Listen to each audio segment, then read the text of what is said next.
kelompok 10 dari 3B. Di sini kami beranggotakan 3 orang. Saya sendiri Muslimah Ismianti dengan akhiran NIM 050. Dan saya Fuad Fuadi dengan akhiran NIM 69. Dan saya Ridho Rahmatul Zikri dengan akhiran 046. Nah, di sini kami akan membicarakan tentang topik yang berjudul studi kasus dan praktik implementasi. Nah, teman-teman, jika kita mengarah kepada konteks dakwah kontemporer, tentu mengacu pada cara dan metode penyampaian seorang dai di zaman sekarang ini, teman-teman. Kayak misalnya kita ketahui ya, seorang dai itu harus memahami gitu, harus paham bagaimana dakwah itu tersebar di zaman sekarang. Tentu di zaman teknologi ini, seorang dai itu harus memanfaatkan dan memahami tentang pentingnya media sosial, ya nggak sih? Karena jika poin pertama yang kita bicarakan ini peran media sosial dalam dakwah kontemporer, kita ketahui media sosial itu ada Twitter, ada TikTok, ada Instagram. Nah, hal ini tentu memudahkan seorang dai untuk menyebarkan dakwahnya. Dan untuk kita sebagai pengguna dan audiens sih teman-teman, pasti lebih mudah gak sih mengaksesnya ya? Kayak misal kita pengen mencari konteks dakwah, bagaimana sih seseorang itu sabar gitu. Nah, kita langsung cari aja sih di YouTube gitu, bagaimana menjadi seorang hamba yang sabar. Nah, itu tuh akan muncul tuh dari berbagai ustadzah ataupun berbagai ustadz menyampaikan tentang ilmu kesabaran tersebut. Nah, itu di kasus yang bisa kita temukan juga, yaitu dari Ustadzah Halimah Al-Idrus. Beliau adalah sosok wanita, seorang ustadzah yang dakwahnya terkenal di berbagai penjuru dunia ataupun berbagai kota. Dan tentu khususnya di kalangan muslimah itu tidak asing dengan Ustadzah Halimah Al-Idrus. Dakwahnya tersebar, walaupun wajah beliau itu tidak tersebar gitu, tapi dakwahnya tersebar. Kok bisa gitu ya teman-teman? Nah, ini peran media sosial ini mengalami peran penting memudahkan seorang ustadzah Halimah Al-Idrus itu menyebarkan dakwahnya agar seorang itu bisa mengakses, baik itu wanita ataupun laki-laki, bisa mendengar suara beliau gitu. Nah, beliau juga memanfaatkan media sosial seperti live streaming ketika kajian. Nah, seseorang yang ibaratnya terhambat gak bisa hadir secara langsung nih menghadiri majelis taklim, bisa diakses melalui live streaming tersebut. Jadi alternatif gitu ya. Iya, betul. Nah, selanjutnya pembahasan yang akan disampaikan oleh saudara. Baik, selanjutnya pembahasan yaitu mengenai faktor keberhasilan dalam dakwah kontemporer. Yang pertama yaitu pemahaman terhadap audiens. Nah, pemahaman terhadap audiens ini penting karena kenapa? Apabila kita nggak memahami audiens, nah pesan dakwah ini bisa jadi tidak tersampaikan dengan baik gitu. Yang kedua yaitu memanfaatkan media sosial. Nah, di zaman sekarang ini kan banyak orang yang menggunakan teknologi, yaitu dan pasti banyak yang namanya menggunakan media sosial, teman-teman. Nah, dengan adanya media sosial ini kita bisa berdakwah sehingga dakwah kita ini tersebar di seluruh dunia gitu. Dan yang ketiga, kreativitas dalam pembuatan video dakwah gitu, yaitu bisa melalui status Instagram dengan kata-kata dan bisa melalui YouTube yaitu video short gitu. Selanjutnya ada tantangan dalam dakwah kontemporer.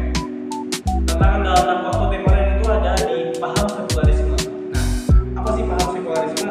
Paham sekularisme ini yaitu ideologi yang memisahkan antara urusan agama dengan urusan manusia dalam segala aspek kehidupan, teman-teman.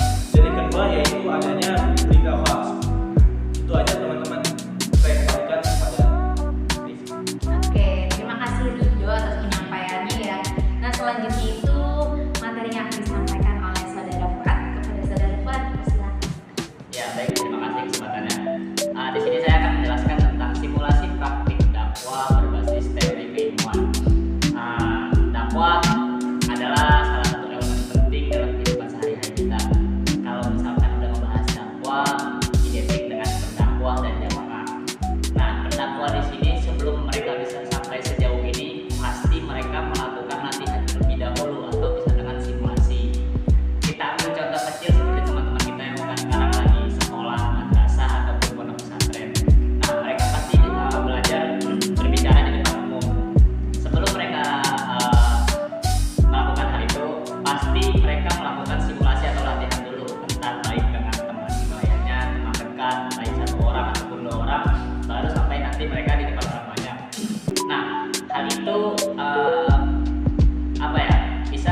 artinya kita jadi improve bahasa kita yang tadinya kurang enak jadi lebih enak. Nah, dan kedua di sini bisa bantu kita melatih kemampuan berpikir kita menjadi lebih kritis. Maksudnya gimana? Kita nantinya misalkan kita berdakwah di masyarakat umum pasti bakal timbul pertanyaan-pertanyaan yang nantinya nggak kita sangka. Nah, dengan seiring berlatihnya kita, seringnya kita simulasi, pasti nantinya kita lebih terbiasa dengan respon-respon jamaah-jamaah. Dan yang terakhir mungkin melatih emosi dalam berdakwah. Nah, saat kita berdakwah kan nggak mungkin ya kita tuh misalkan punya emosi yang temperamental, itu tuh harus dikendaliin. Nggak mungkin misalkan kita jamaahnya anak kecil kita berdakwah juga atau gimana, kan itu nggak cocok ya. Nah, hal itu makanya penting dalam simulasi dakwah. Mungkin selebihnya saya kembalikan kepada Dokter. Terima kasih ya Bu A. Banyak udah menyampaikan tentang simulasi dari praktik dakwah itu sendiri ya. Tentu dua hal ini dari analisis studi kasus dan simulasi praktik itu sangat penting. Jika digabungkan, kita akan mengambil kesimpulan bahwasannya di dakwah kontemporer ini seorang dai harus memahami gitu akan pentingnya bagaimana memanfaatkan teknologi digital atau media sosial gitu, hingga akan relevan gitu untuk para penggunanya, untuk para jamaahnya gitu, dan memudahkan seseorang juga ya untuk mengakses dakwah tersebut. Lalu simulasi ini juga dari ibaratnya bertahap ya, seseorang itu bisa sampai ya kepada dakwah seseorang itu dilakukan secara bertahap ya, step by step ya teman-teman. Oke teman-teman, mungkin itu yang bisa kami paparkan, kami sampaikan. Selanjutnya itu ada beberapa pertanyaan ya dari teman-teman kita dari presentasi saat di kelas, yaitu tentang menanyakan tentang Yang pertama yaitu apa saja tantangan dalam dakwah dan bagaimana cara mengatasinya. Nah, kalau dari saya tadi ada dua. Yang pertama caranya itu tantangannya tadi kan ada paham sekularisme yang memisahkan antara urusan manusia dengan urusan agama.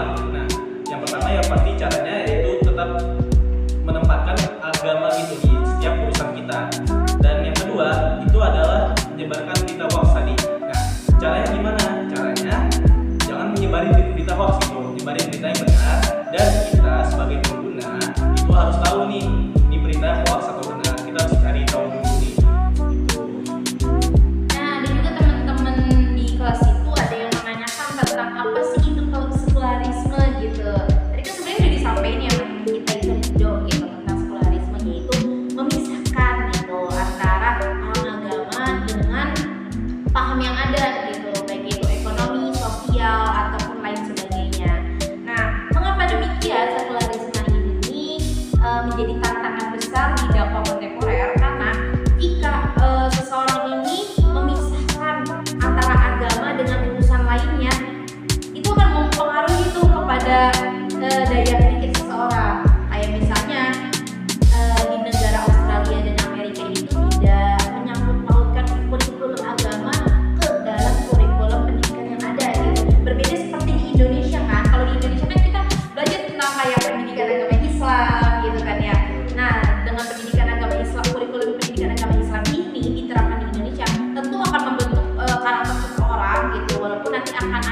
mewakili dari teman